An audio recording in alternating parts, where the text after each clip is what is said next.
Longtemps décrié, le nucléaire effectue un retour en grâce dans l'opinion publique française depuis quelques années.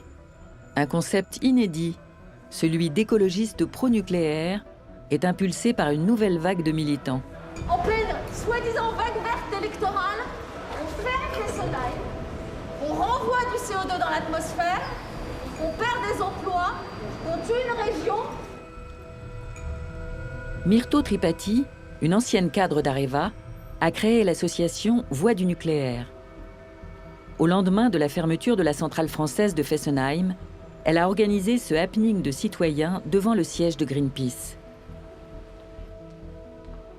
Je crois que dans la sphère médiatique en général et aussi par l'intermédiaire de la pop culture, beaucoup, il y a une imagerie du nucléaire aussi négative que fausse qui a été entretenue pendant très longtemps.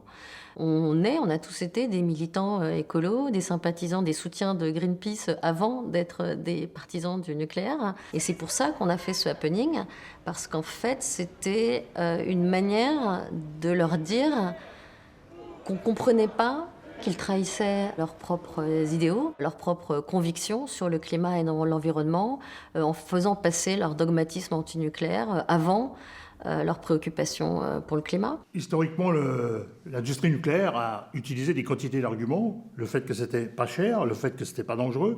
Finalement, il y a eu Fukushima, maintenant les prix du nucléaire s'envolent, et donc c'est de bonne guerre qu'il utilisait finalement l'argument du climat.